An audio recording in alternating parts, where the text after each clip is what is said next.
Coming up on Small Town Big Gays. Why don't you smell it and tell me? Get it away from me.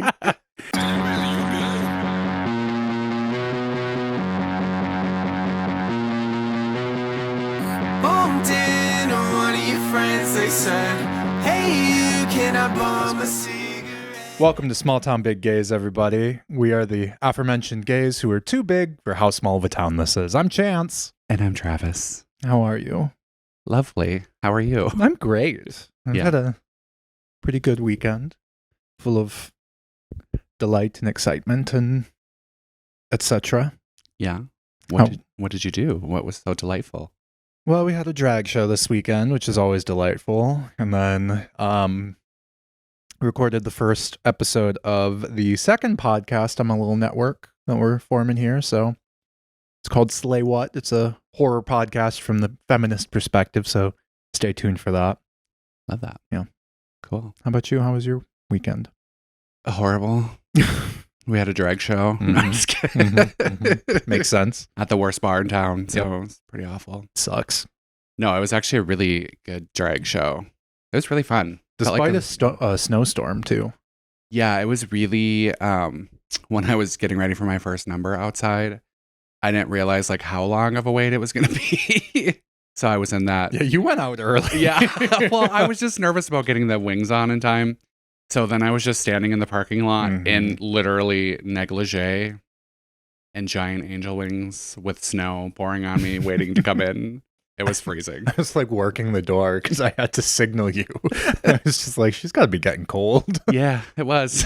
And I think I spooked quite a few people outside. Oh, I'm sure. Big giant angel bitch. So Suspiciously large woman putting on angel wings. yes. Yeah, it was a good weekend. I'm trying to think if I did anything else, but I think that's really was the highlight of the weekend. Mm-hmm. Yeah. Cool. Great. So today we are going to talk about ourselves. Mm-hmm. And- Shocker. Yeah, I know, since we always do. We do that a lot. And what it was like growing up as a queer kid and anything that might have been embarrassing or just like maybe other queer kids can relate to of what they did to entertain themselves as children. Yeah. And I feel like we'll have two interesting perspectives as I'm quite a bit older than you. So I didn't have maybe the technology that you had to entertain yourself Yeah, with. I grew up during the golden age of Tumblr. Yeah. Actually, you know how they say like people are worried, not people, conservatives, there's a difference. Say that like the kids are getting groomed to be gay, whatever. Tumblr is what made me gay.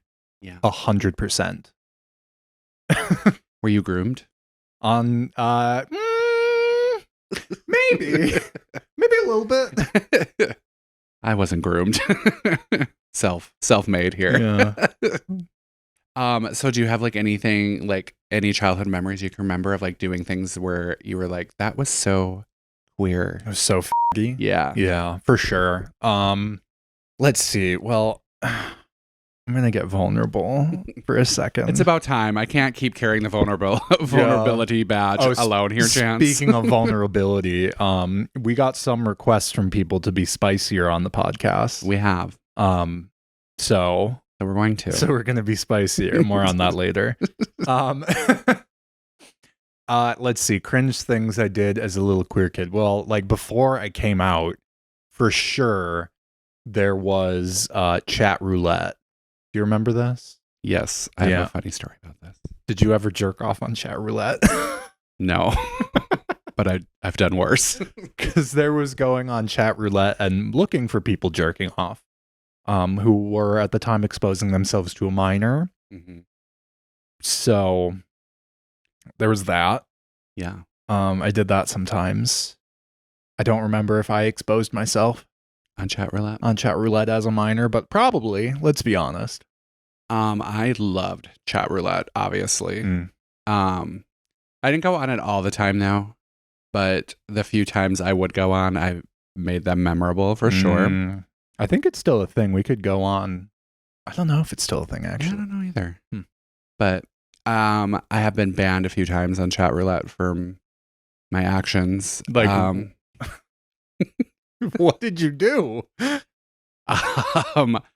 One time I had my legs in the air and I had a pair of high heels on and I was like clapping my heels together and then taking a giant summer sausage and smacking my crotch with it and making very loud sexual moaning noises and just being ridiculous and making people feel uncomfortable while they were trying to jerk off.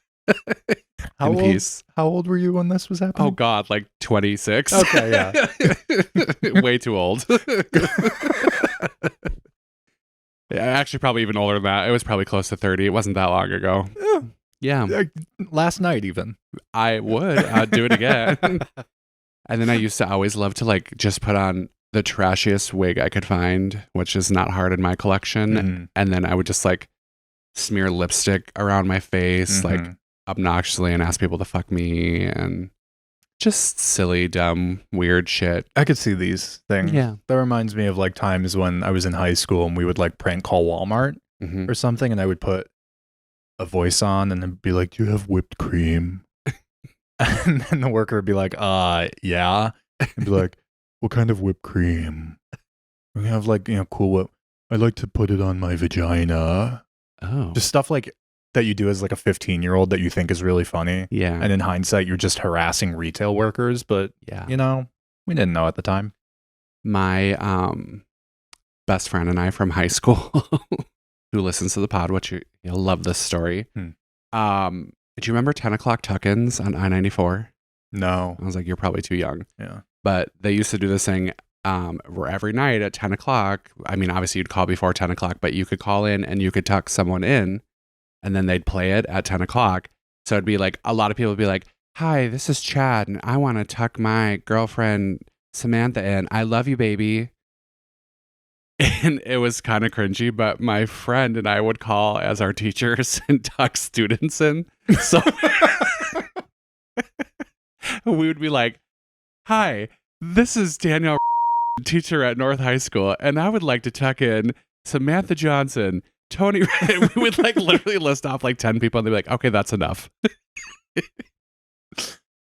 Yeah. So we would just tuck in random students as teachers. And that's where the allegations came in that rankled your high school. Yeah. Yeah. I don't know. It's so fucking funny and so stupid. But then we would also, do you remember the movie Superstar with Molly Shannon? Yes. So there's like the iconic scene where the grandma won't let her be in the talent show and she's like, "You're horrible," and like slams the door at her like multiple times. Mhm. If you haven't seen it, check it out. But we would just call up I-94 to request a song and then they'd answer. They'd be like, "I-94, what's your request?" We'd be like, "You're horrible." And we'd just hang up the phone. And in fact, we did it so much where they threatened multiple times to call the police on us if we kept calling back. And then we would just call back and say, "You're horrible," and hang up the phone on them. So, Because what are the police going to do? Absolutely nothing. right. Because we're telling I-94 they're horrible. That's Yeah. good. We used to prank calls were a thing because there was not a lot of access to internet. So No internet. What else are you going to do? also on Chat Roulette once, going back to Chat Roulette Mhm. because I have plenty of stories to go with Chat Mhm. Roulette, but during my first days of being in drag and learning like to embrace my feminine side, which I think I've like talked about on the podcast before, of like a phase of trying to understand my gender identity and sexuality where I was like feeling more femme than masculine at the time.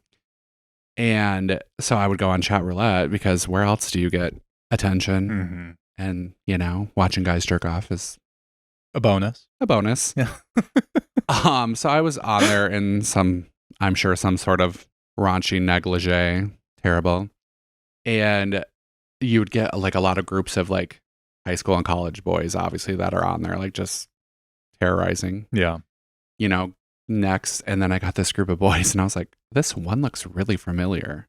And then I realized that he was a student of mine that was came on one of the mission trips that I led and was asking me to do some very provocative things, which Did you do them?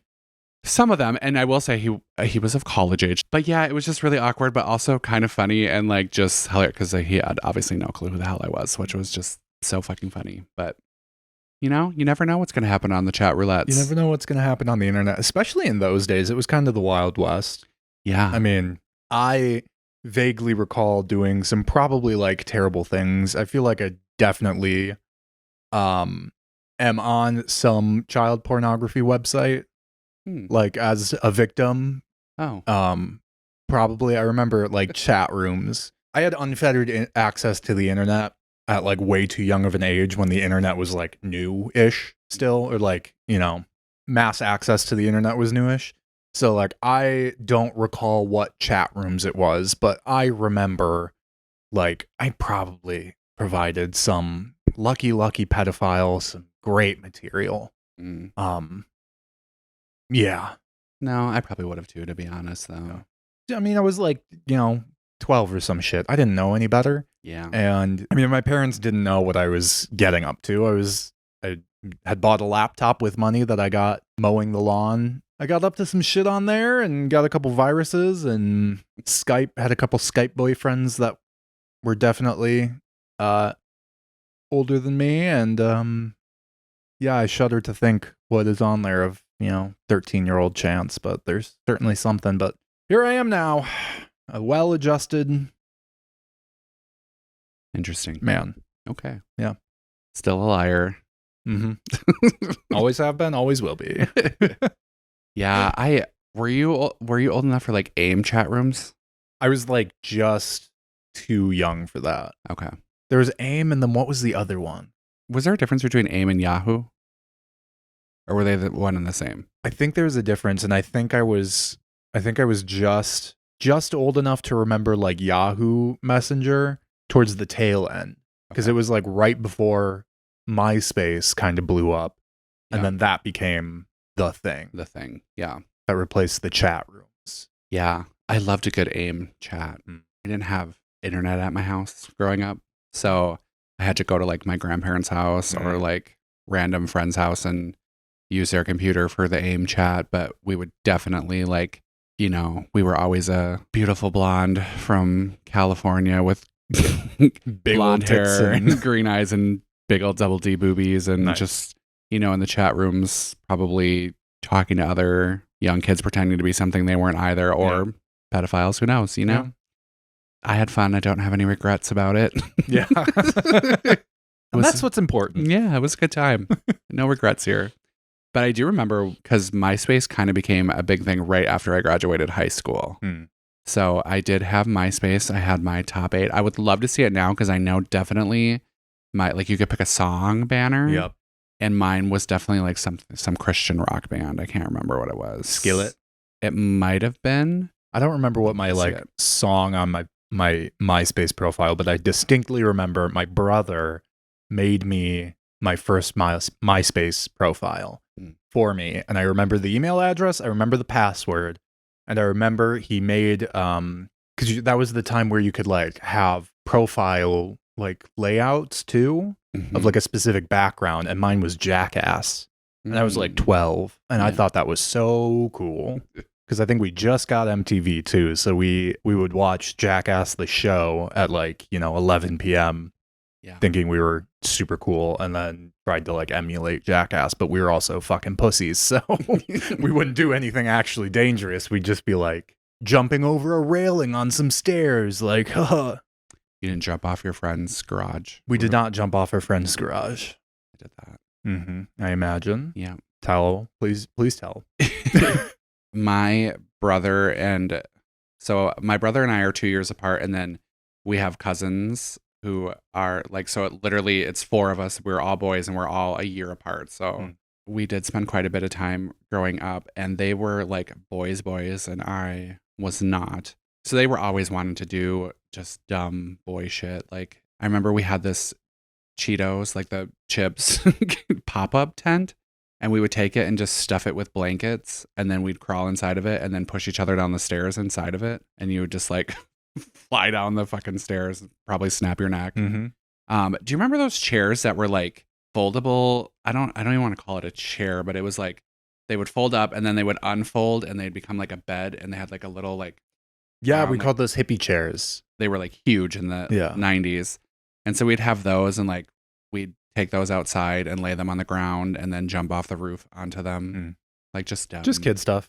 Yeah. We also had. Did you have the moon shoes from Nickelodeon? I didn't have them, but I wanted them very badly. With like the elastic in them, and you could like jump in them. Well, we decided to take the elastic rubber bands with them, and we'd shoot them at each other and do wars with them. That's good. Yeah, so it's a lot of just dumb boy stuff that I hated but had to participate in. Otherwise, I'd get made fun of. So I would have much rather been modeling my mother's lingerie for the neighbors, which I did definitely do. Making an outfit out of the shower curtain, You have to. Yeah. I remember, that reminds me, one time, because I was huge into Lord of the Rings when I was a kid, still am. I thought you were just going to say I was huge, and then I thought that was funny. I was like, oh, cool, me too. Yeah, can't relate. I was really big into Lord of the Rings as a kid. Me and my brother were. But I remember, I was really big into Star Wars too, which is related. Nerd. Yeah. And now I'm really big into Dune, which Dune is Star Wars for adults. So nerd. Yep. But I remember taking like a blanket and like making a dress out of it and like wearing it around the house because I was like cosplaying as Arwen from Lord of the Rings. Not Aragorn, not Viggo Mortensen, but as Liv Tyler, the elf lady. And I remember my stepdad yelling at me once because you're wearing a dress. And I said, no, it's a toga. He's like, no, it's a dress. But then I also remember at my grandparents' house, like reenacting one of the opening scenes from Star Wars A New Hope where Princess Leia gets zapped with like a stun gun, like right at the beginning of the first Star Wars movie. And I was Leia, like getting zapped by the ray gun and falling down dramatically onto a pillow. Remember emulating the female characters of those movies, but not, I mean, I emulate the male ones in the form of lightsaber battles with my brother, but yeah, I love to emulate the females at all times as well. Like I said, sneaking in and wearing my mom's lingerie in the shower. In the shower? Well, like pretending I was taking a shower so they wouldn't know what I was doing in there, but just like dressing up and looking at myself in the mirror. But it wasn't like sexy lingerie. It was lingerie of the 90s. It was so like a nightie. Like a moo-moo. No, it was a little sexier than that, but it wasn't like, I don't know, like a see-through. Yeah. Well, something that they'll all see soon enough in this episode. Yeah. But yeah. Yeah, I was like, I totally love to just, I was an artsy, creative kid at heart, but like felt like my parents, I don't want to say like they didn't embrace it. I just don't think they knew how. You know, like I don't think there was the tools or the resources or like the understanding of like probably what it's like to have an effeminate or queer kid. And so I think I was just like, yeah, I don't think they knew what to do with me, honestly. There just wasn't as many opportunities as there is nowadays, you know, like the different clubs and activities you can be in. Like there just wasn't that stuff. Also, I was in a very small town for a lot of it. So there was definitely not like it was like sports or nothing. Yeah. It was the same for me growing up in a town of 1,400 people. It's like you're either in sports or you're playing down by the river or something. I would go fishing a lot as a kid and stuff like that to kill time, but I hated playing sports. Yeah. I hated basketball. I hated football. And my parents made me play sports for like, you know, a couple years in elementary school, which makes sense to a point of doing it like 1 or 2 years, you know, try to get a kid to like something. But one year, my stepdad was driving me to football practice, like in 4th or 5th grade or something. And I was fucking crying in the car because I did not want to do football. Because you were a sissy baby. Because I was a sissy baby and I hated football. And then and he was like, okay, you either do this or you don't get to watch TV until after dinner for the entirety of the season. And I took not watching TV until after dinner for the entirety of the season. And in that 1 to 3 months, it felt like 5 years, but it was probably like a month and a half or something like that. Jimmy Neutron got taken off Nickelodeon, and I never got to watch Jimmy Neutron on Nickelodeon again. How sad. It was my favorite show because I was super into science back then too. I wanted to be a scientist, so Jimmy Neutron was my favorite show. And yeah. So now you've put spells and things on your stepdad as a Wait, did you say your stepdad, right? Yeah, my stepdad. To like revenge him No, For the that. ulcers are doing their job. doing their job for me. So, You know, the Lord works in mysterious ways. yeah, acid reflux is a bitch. Cool. I like would love to have been like I wish you could be like a time traveler or like a fly on the wall now and like see yourself as a kid and like just like watch the like cringy shit that you would have done. Like I was just I think my family would like describe me as like someone who had a big heart. Like I always wanted to like I remember my cousin got pregnant when she was very young. And so like there was always like baby showers and stuff going on. And like I always like wanted to make sure I had a gift for people. So I'd like make things or like I would just find random shit in our house and wrap it up. Aww. So I was always like that kind of a person. Sensitive, they would probably have called me in the day. Emotional, sensitive, you know. He's a sensitive boy. Just a little sensitive guy. God.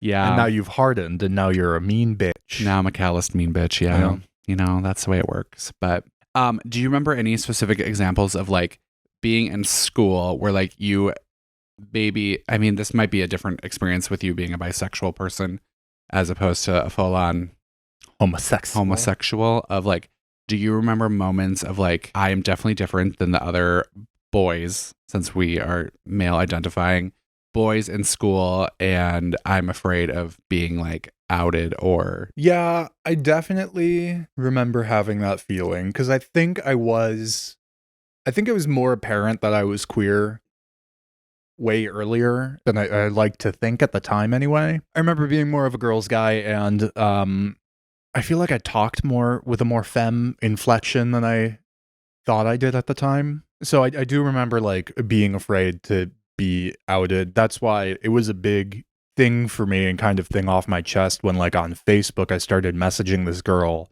from like the next town over. But when you're that age, like before you're able to drive, the next town over feels like it's a million miles away. And there's no way that if I tell this girl that I'm like bi-curious, it'll ever get back to people in New Lisbon. And it did. Eventually, it got back to my brother, who one day is like, this so-and-so says that you think you might be gay. And I was like, no, what the fuck is she talking about? And in my head, I'm like, that fucking bitch. Do you want to call her name out right now? And I don't remember her name. I remember doing stuff like that and being like terrified of being outed. And then when there was the possibility of it happening, like reeling back and just denying everything. Yeah, I'm trying to remember like when I like really first realized I was like super different from everyone around. Because like I remember when I was really young, like in kindergarten, my mom let me have a doll, and it was like a baby doll though, not like a Barbie doll. And I was obsessed with it. And I do remember my brother had friends coming over who were his Boy Scout friends. And I remember hiding it in the closet so they wouldn't know I had it. So like obviously I knew something was different then. I also very specifically remember my parents got divorced when I was in second grade. And my dad, he was a very frugal man and like was very smart about his money and didn't often let us have luxuries or things. One time took us to Toys R Us when it was still in town and let us pick a toy of our choice. And Power Rangers were really big at the time. So that was like cool. But I picked the Yellow Ranger Barbie doll. Not because I really cared about like it being a Power Ranger toy, but that was the perfect excuse to get it. A Barbie doll. Yeah. And then I got to play with her hair. Hell yeah. I loved it. It was the best toy ever. I don't know what happened to it. I'm going to probably say that I'm just going to blame my brother because it's funny, but I'm sure he probably destroyed it. Probably. He probably did. And I probably knowing lost your it, brother, yeah. He probably ruined it for me. But I also was an avid troll doll collector as well, because those were pretty cool in the 90s. Loved the troll dolls. Those are amazing. I had a little carrying case that I could wheel them around in my house. And you play with their hair too. And yeah. So you've always just been like, you've always been a stylist at heart. Yeah, what do you know? Now that like I've never really thought about it. Yeah. Which is weird because I also like had wigs because again I dressed up as Julia Roberts for Halloween that same time in third grade. So I had my wig that I would like to wear and pretend I was Sheryl Crow singing All I Want to Do Is Have Some Fun. Also loved figure skating. Gay. Yeah. Gay. I know. Gay. God, my parents really just were In dropping the denial. ball. Yeah. I was obsessed with figure skating. Like, I would watch it all the time. Well, actually, maybe that explains why your parents were like pretty chill when you came out. It's just like, yeah, we knew. Yeah. You've always been a I know. I wish they would have, like, and I talked about this with my mom. I'm like, I was always like, why didn't you ever, like, because I have asked her, like, if she knew. And she was like, well, yeah, like, I had my ideas. And I'm like, why didn't you ever say something? Like, why didn't we just talk about it? And she's like, because it's your thing to tell. And, like, when you were ready to tell me, you would tell me. And I'm like, that's fair and makes sense. But I just, like, wonder if my life, not wonder, like, I have wondered if my life would be different. And obviously it would be. But I don't know if I would have, like, ever felt comfortable telling her before I was ready. But yeah. It would be interesting to know. But if your parents were like, growing up, if your parents were like, if you're gay, it's fine. Yeah. It would have been helpful. Yeah, because I don't know if I didn't feel that, because we had queer relatives that were out, and like my family would talk about it, not ever in like a negative way, but never like in a really positive way either. Like it was just like, we don't really like that's, I think one of them I'm thinking of her name was Shanna, but they'd be like, I think, or Denise or whatever. They'd be like, that's Aunt Denise's friend. Like it was never like, that's her girlfriend. But and they were roommates. Because they were butchy boys for sure. You knew they loved to canoe. So we all know what was happening, Denise. Did I tell you the story about how my mom's aunt is definitely a lesbian? No. And so my Aunt Carol has been single her whole life, did a ton of traveling, like she's like fucking 90 now. Still kicking though. Definitely just like a repressed Catholic woman, pretty sure lesbian. And one time we used to do big family camping trips where like my entire mom's side of the family would get together. One of the last ones, I was sitting there, I'd had a couple beers. I remember some of my aunts talking and one of them is like, I'm pretty sure Aunt Carol is a lesbian. And then one of my other aunts was like, oh, don't say that. And I'm just like, say what, Sherry? Lesbian. And she just kind of cringes every single time I say it. It was very fun for me. Oh. But yeah, I had never really thought about it until that point. But like, yeah, I'm pretty sure Aunt Carol's a lesbian. Good for her. Carol. Is she alive? Pretty sure. Blessings, Carol. Yeah, blessings.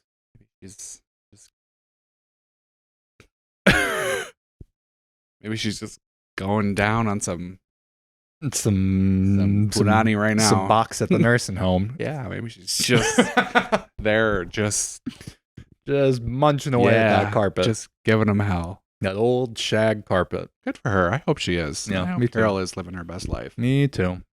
I totally lost my train of thought thinking about Carol munching away in the nursing home.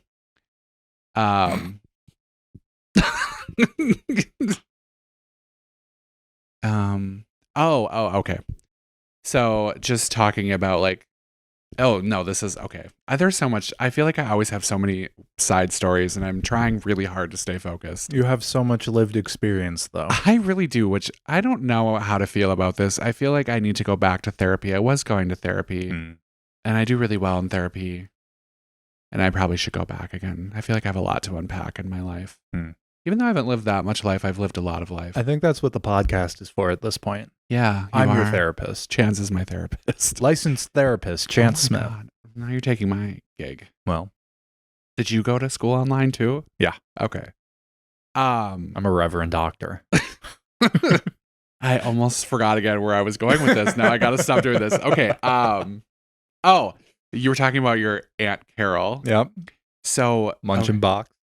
I don't know if any of my dad's side of the family will listen to this. I'm curious if they do. I kind of hope they will. So this is kind of like a weird story. So my dad's side of the family is from Fall Creek farmers, very hardworking, but also like very Catholic and very like secretive. Like we don't talk about a lot of things. And I had an uncle who he was the youngest of the family of the siblings of my dad's siblings. So I think there was 6. So he would have been the 7th child who he was killed / murdered the year I was born, I believe, or like I was maybe like a year old. Murdered? Huh? Murdered? Well, that's the thing. Because my family won't talk about it, which is the weird thing. So I've like talked about it with a couple of my cousins because I want to know more about it because there's just so many unknowns about this story. and I try and be nosy as much as I can, but like Mhm. my dad's family's pretty reserved, and like also how do you bring up like, hey, tell me about your little brother who Your brother was that got murdered? potentially murdered? I don't know. So there's definitely like a lifestyle of drugs and alcohol involved in this. He was very young, like 22 maybe, I No think. shit. I don't know for sure because I don't know a lot of the details. I have to like look at some stuff up. But anyways, his car went off a bridge Mm. and then he was tragically killed, and it took them quite a while to find the body and a whole bunch of like really sad, tragic stuff. So my family doesn't talk about him a lot because I think it probably brings up some Trauma, traumatic yeah. stuff, which I totally understand. And I one time recent, like in the past like 5 years or so, got to do my aunt's hair for her child's wedding, and we kind of got talking about it because I just like had a lot of questions because my cousins and I were talking about it. There's another part of this that I'll tell you off camera because I don't want to talk about it on camera, but which I know you'll love. But so Bonus content for me only. yes, because out of respect for the person it's about. But so anyways, lots of questions. I finally like got a way to bring it up to my aunt, and like she kept talking about him, but she kept saying he was a lot like you. He had a really big heart. He reminds me a lot of you. He's very sensitive. Mm. And I was like, interesting. Mm-hmm.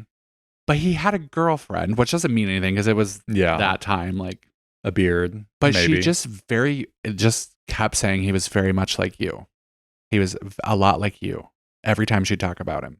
So I'm like, what does that mean? Does that mean maybe she thought he was gay? Maybe he was gay. Maybe he was a sensitive little boy like me. I don't know. Huh. That lived a troubled life and got involved in some bad things, which I feel like does happen to a lot of queer identifying people where they don't feel accepted and then kind of get involved in some dumb decisions. And it's just like par for the course, unfortunately, I think. So I have a lot of questions about it still, but I don't always know how to bring it up. It's a really like awkward thing for my family to talk about. Yeah. I'm curious. But I have a lot of questions But still. they think he might have been murdered, or you think he might have been murdered? I think they all think that. I think there was foul play at something with maybe snipping the brake lines because he owed some money to some people potentially. Okay. And also he was, I guess, involved in drinking and drugs too. So like they don't really know. Yeah. There's a lot of unknowns. Well, that reminds me. Do you have any like gay, so potentially gay uncle? Mm. Do you have any like gay cousins or anything, or are you just the gay cousin? So growing up, I had a cousin who like was the same age as my mom. So it was like my mom's cousin. So it's your cousin still, right? But that's like your second cousin. Yeah, I don't know how that shit works, but that was openly lesbian, and that was when I was talking about Denise. So yeah, we knew about her. I'm trying to think. I feel like we had a few queer people when I was growing up in my family, and we do now. Yeah, I'm not the standalone. You're not the only queer, but I'm definitely like the most out and like talked about. Yeah. I have had a couple, but one in particular cousin come out to me, but is married. Yeah. Oh no. Mm-hmm. Oh no. And there's a lot of them, so no one's gonna know who it is, but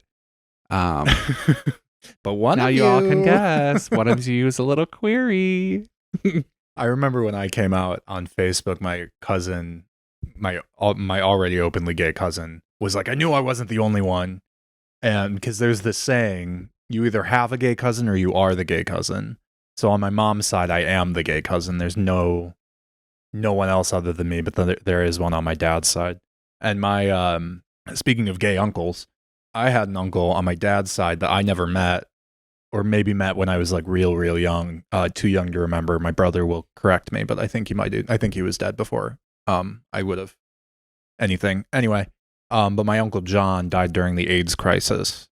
And my dad says that he didn't contract HIV from risky sex, even though he was bisexual, but through dirty needles, because he was I guess a junkie of one sort or another. So yeah, it is really weird how I don't like. I guess I like can understand it of like our families. Like I'm not talking about my cousins' sex lives with their significant others, so like I don't feel like they should I should be talking about mine either to understand.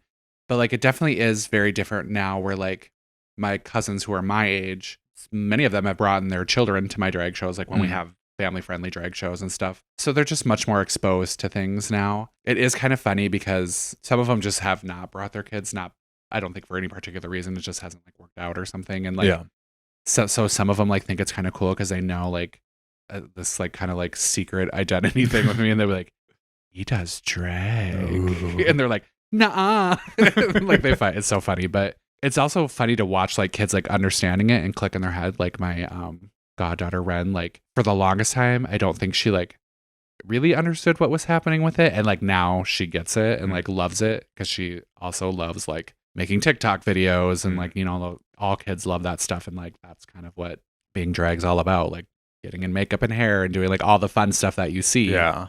And so watching her like get it and understand it is fun, and just like seeing a generation of people just like exposing their kids to things that are really harmless. And you know, I remember the first time I ever saw a drag queen when I was in 6th grade.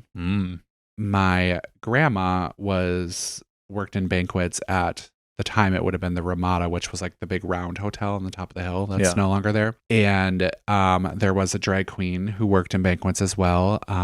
Ivana Humpalot. Cool. Brad, very lovely. Lives in the cities now, but just a wonderful person. Worked there, and them and Felicia were like best friends. And I remember because of my grandma working there, we got like discounts on the room so we could stay there for like $20 a night. So we would and just like go swimming all day, you know? Yeah. And I can't remember, my brother and I were like going to the hotel restaurant to eat or like in the lobby or something. And Felicia and Ivana came walking through the lobby in like full high drag, like big stripper heels, like short skirts, big fucking wigs, full makeup. And I was spooked. Yeah. I was like, how old were you? 6th grade, I think. Damn. Yeah. And I was like, how old was Felicia then? She probably would have been like, probably pretty. Felicia started doing drag when she was like 16. Oh, damn. So she probably was, I would say like 20, 21. So she was pretty young. But I remember like running to my cousin because my older cousin had brought us there. And she was like around that age, like 20, 21. And I was like, there are prostitutes here. Because all I had seen is Pretty Woman, you know, like that was my reference point. I was like, there's prostitutes here. And she's like, what? And you weren't wrong. Yeah, that's pretty accurate. I was like, those big women. She's like, she just thought it was so fucking funny. And she's like, no, those are men. And I'm like, are you kidding me? It like blew my mind. I loved it. And that was the moment where you thought, I'm going to do that one day. No, it didn't. But it definitely turned out that way. No, I didn't even think that was like in the realm of possibilities yet. I didn't really fully understand what a drag queen was. I knew like dressing up as a woman, but I didn't like click that it was a thing. That's so cute. It was actually kind of traumatizing. I just like couldn't wrap my head around it, to be honest, at first. I think it's adorable that like Felicia was one of your first exposures to that. Yeah. And then she became your drag mother 10 years later. And yeah, she's always been kind of, I mean, Felicia's pretty legendary in the scene of this community. So she also one of the very first drag shows I went to, like as an adult, that inspired me. She was running for a pageant. So, and then one of my very first times ever in Scooters, she was there in full drag singing on the microphone at a Halloween, just randomly. Disturbia by Rihanna. Sounds like our Felicia. Yep. It was great. Lots of legendary moments with her. She'll be a guest on the pod one day, I'm sure. Yeah, we'll get her on here. We'll have to censor a lot, but oh yeah, we'll get her It'll here. be mostly bleeping. Yeah. Mostly bleeping, and you and I just being like, our careers are over. No, I'll love it. I'll fully be encouraging the bad behavior because that's what I do. Yeah, and then I'll just have to edit it out. It'll suck to be you that day, but it'll be fun for the rest of us. Yeah, it'll be great. Yeah, I loved dressing up too as a kid. Like every year for Halloween, I was a female of some sorts. I think one of my most iconic costumes was in 6th grade when Britney Spears' Hit Me Baby One More Time was released. Were you in the whole schoolgirl? Oh, absolutely. Wonderful. I tried my best to pull it off, but I didn't have access to all of the stuff. But my grandma helped me. So I slutified my grandma's outfits the best I could. All so supportive. Your family was so supportive. Yeah, they really were actually, you know, now that I think about it. Yeah, my grandma let me wear all her clothes. I'm pretty sure she probably put the makeup on me. And yeah, I went out as Britney Spears. And then my dad's girlfriend at the time, her son was in the same grade as me and wasn't going to go out trick-or-treating. But I, of course, was because I needed to let everyone see the hot piece that I had put together with my grandma in 6th grade. And he wore a tuxedo and went as my bodyguard, security. Oh, that's fun. That's actually really fun. That's really cute. Yeah, super gay. Yeah. How no one just called me out for being a fag then, I don't know. I'm sure they did. You just didn't. Yeah, no one ever said anything. Like, no one ever, like, I never was like, there wasn't even moments like in the like locker rooms or like, I mean, I'm sure people did behind my back all the time, but like never even remotely confrontational at school at all about it. No one ever. People weren't necessarily confrontational with me either at school, I guess. I mean, there were a couple times where I think I told the story of the locker incident where the kids broke into my locker. Maybe I didn't on the podcast, but I was telling someone about this. I was one of the kids that like left his locker unlocked all the time just because it's, you know, I'm not keeping anything valuable in there. But one day I get out of class and all my shit is just like pulled out. Some kids like went in my locker and pulled out all the stuff, and I had a picture of myself with a leaf blower blasting in my face, so my cheeks were all like, ugh. I had a picture of myself doing that in my locker, and they had written fag like on that with an arrow pointed at me. Did they draw like cum dripping out of your mouth? No, they weren't that creative. That would have been better. Because they're straight. Straight people aren't creative. Yeah. But jokes on them, it was because I had messed around with one of them. And he was embarrassed because he kind of liked it. Yeah. And so he was trying to get his revenge. It was his little brother that, I don't remember if I told this story on the pod either, but his little brother was like 4 years younger than this or something. But one day I was walking just in my hometown and he comes up on a bike and calls me a fat. And so I just kicked the bike over. Like, not even thinking, actual like impressive reaction time. He goes, fat, boom, ball, cry. It was one of my favorite moments. Yeah. Kids are so funny. Kids are so funny. They're really scary too. Oh yeah, kids are fucking terrifying. Yeah. Yeah, we've talked about this in other episodes. I think I became the bully so that I wouldn't get bullied, you know. But yeah, I think that is definitely my trajectory too. What was the other thing? Oh, locker rooms as a kid. Were you terrified? Equal parts terrified, equal parts loved every moment of it. Yeah. There I remember I love the evil laugh preceding whatever this is about to be. I remember in middle school there were 2 boys in particular. One he enjoyed being naked, and I think it was because he was developed faster than the rest of us. So he was showing off. Yeah, he was definitely showing off, and like I loved it. Loved every moment of it. It was fun to look at. Enjoyed it. Maybe I'll see him at my high school reunion this summer, and you get to look at it again with my mouth.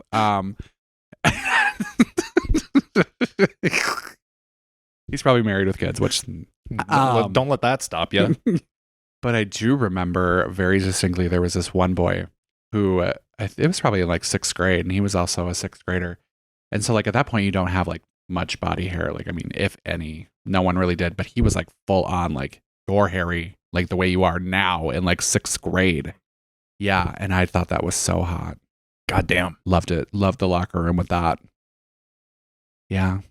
Scoliosis testing, you know. Did you have to do that? No. My God, where you had to get naked and then bend over in front of your gym teacher and they check your spine for scoliosis? I'm pretty sure your gym teacher was just doing that. I don't think that's a thing. Yeah. Well, they did yell at you if you spread your hole when you did it too. They're like, we're just looking at your spine, not your hole. I'm like, oh, sorry. It's so tight. Why do you have to get naked for it then? Oh my God, it's so tight. Did you like that? Oh my God. It's kidding. But it's pretty in pink, isn't it? It probably was not. No one wants to see your shit-covered asshole, Travis. Close your cheeks.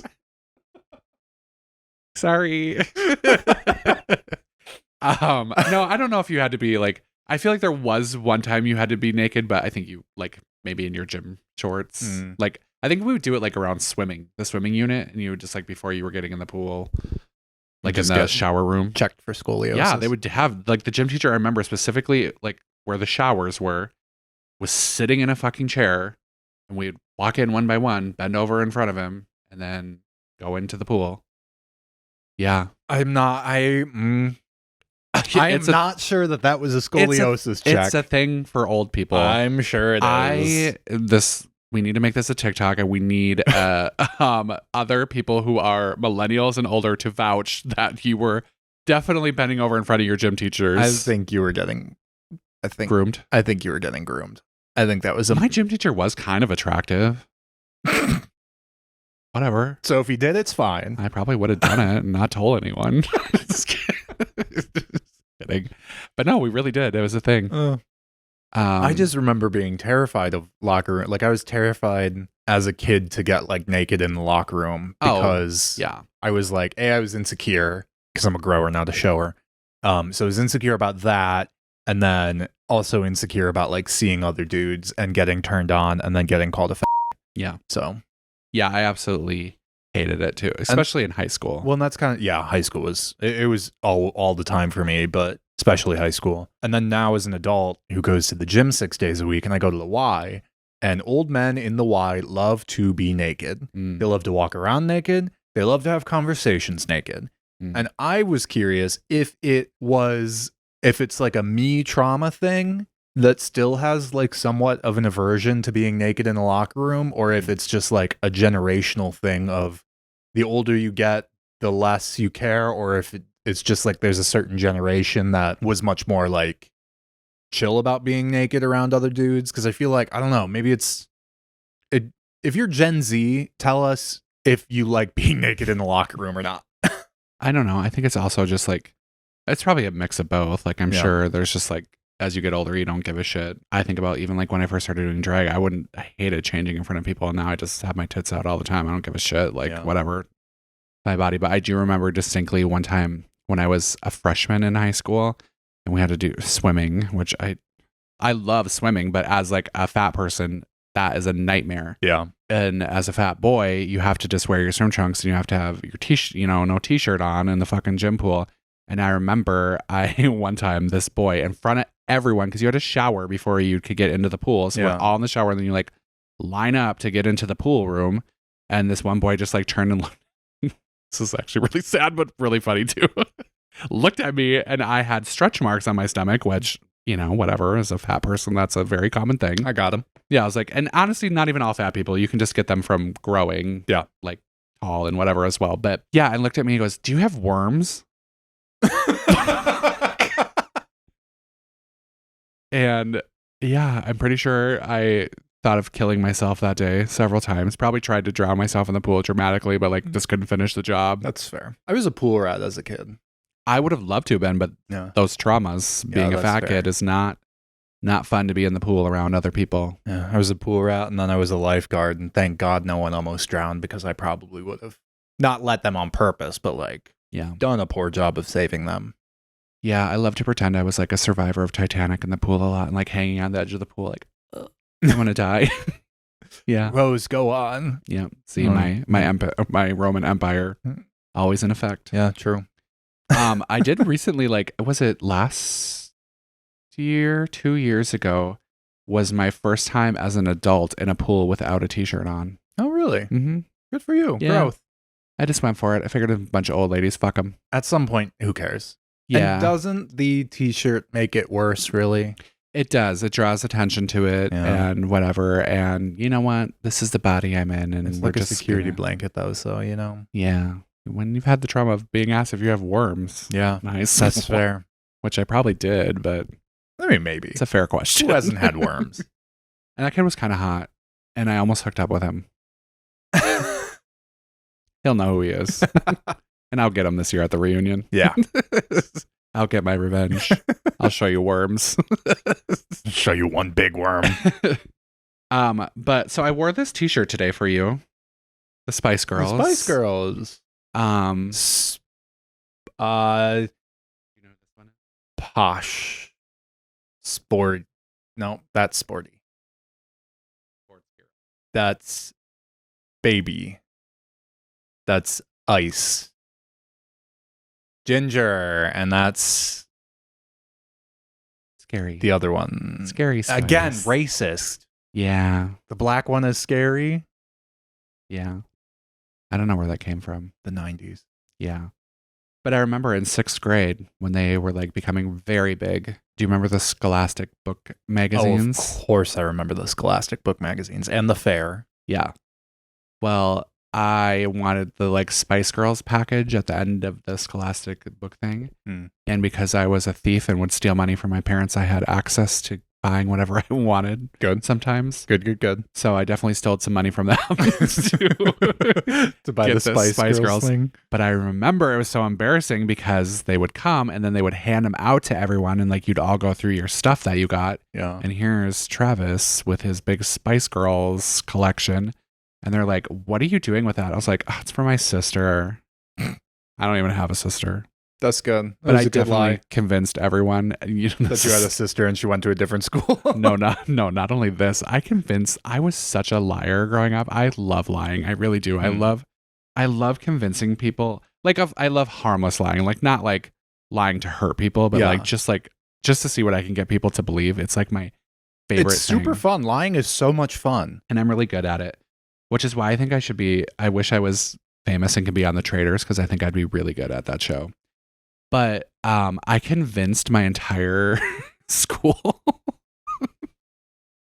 that like I had like 8 siblings, like because I was obsessed with the show Seventh Heaven. Mm-hmm. And I convinced them all that my dad was a pastor, that I had like several siblings. I would also talk to my bus driver a lot because I was that kid. And would convince her of all these trips that I would go on that never did happen. Yeah, like I was like, oh yeah, my parents are like renting a private yacht and we're gonna like go to Cuba for the weekend. Like just like wild shit. Yep. And you think you successfully convinced the bus driver? Absolutely not. But I think I successfully convinced her that I was insane. Yeah. You successfully convinced yourself that you successfully convinced the bus driver. Yeah. Yeah. I love to lie. Because you're like, yeah, my parents in Fall Creek are renting a private yacht to go to Cuba. No, I was living in this very house here. Oh, really? Mm-hmm. Oh, damn. Yeah. Yep. I've spent a lot of years in this home. Oh, I didn't know that. Yeah. Are you lying to me right now? No, this is truthful. I don't know what to believe anymore. Well, between both sides of the duplex I've lived in for a good solid portion. I'd say like half my life I've lived in this place. Between both sides. That side was my middle school years. This side was more high school years. Pretending there was one time my brother had the room in the basement and I was trying to annoy him. And so I pretended to be doing a seance in the closet down there and I had a bunch of candles going and then he wasn't paying attention to me. So I got mad and went in his room and threw the hot wax at him.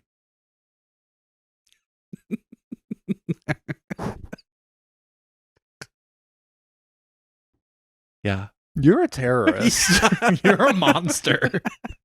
You're just figuring this out now. No, I've known this, but every time you have one of those stories, I'm reminded that I am sitting here with a literal devil. Yeah. I guess the seance worked. The seance worked. Yeah. I got the devil enraged and he definitely came after me and probably punched me in the face several times after that. Yeah. But deserved. Yeah. And then I'm pretty sure I was actually wearing a cloak that someone dressed up as Beauty and the Beast and it was like a cloak from the Beast. And I was wearing that while trying to do the fake seance. And then I'm pretty sure after I threw the wax at my brother and he punched me several times, then I decided to turn that cloak into like a sexy dress and was lip syncing to 702 Where Are My Girls At in the basement right after. So yeah, queer art. as fuck. Right? Like if that isn't just like the epitome of queerness right there. I tried to do a seance and then I started doing a drag number. My God, I kind of am legendary in my own way. Yeah, you really are. I'm going to take that queer icon badge now, I think. Yep. Yeah. You deserve it. Should we do our special treat for the audience? Special treat for the audience. So if you are listening to this on Apple or Spotify or any of various other podcasting platforms, thank you for your support. But you can also watch this on YouTube. And you might want to watch this part on YouTube. Yeah, you can like skip forward if you need. Yeah, of course. So, how do we want to introduce this? Well, okay. So Chance and I are always out in the community and asking people for feedback of what they want from us. And continually, I keep getting that people want us to be spicier, raunchier, whatever, which I think we already are, but we're going to step it up just a little bit for those of you who want this. So if you don't want that, you can stop listening. But if you do want that, you should continue listening. And we are going to do an investigative piece now, which I'm, oh my God, a little horrified, but also really putting myself out there right now with what's about to happen. So I think it was on Saturday, Chance had a black light, right? Yes. At the show. Was it for any particular reason? Checking IDs. Checking IDs. Okay. So I said, oh my gosh, we should blacklight my trade outfit. So every once in a while when I'm feeling frisky, I do like to entertain people in my own ways. And when I'm doing that, sometimes, not all the time, I like to feel my fantasy.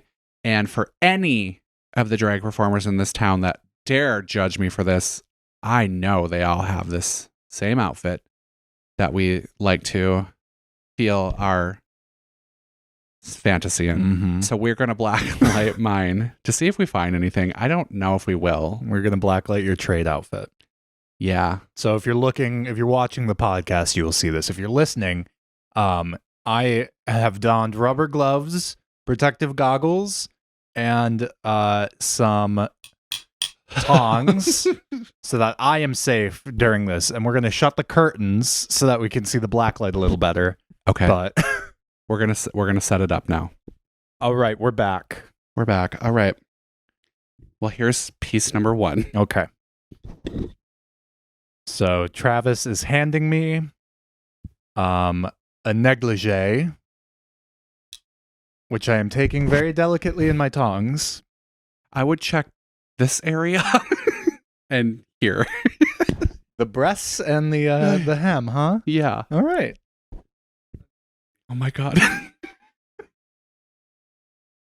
Oh, there is definitely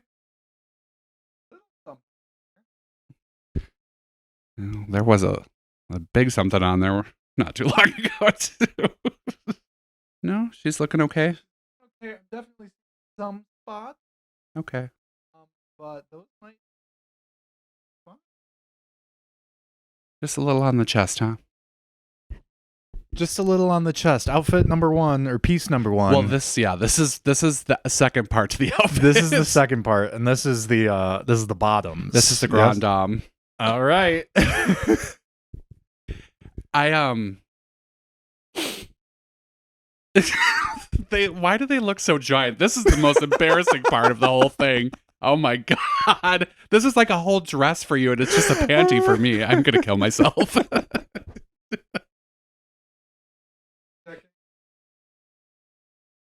Maybe. Might be okay.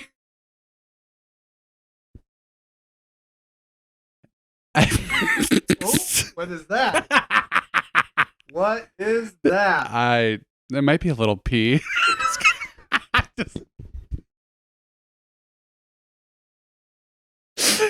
There is there's some residue of unknown origin in the crotch area, which may or may not be piss and may or may not be some cummy wummies. Why don't you smell it and tell me? Get it away from me. Okay, so I think we could call this series Drag Vestigation, and we'll have more of these.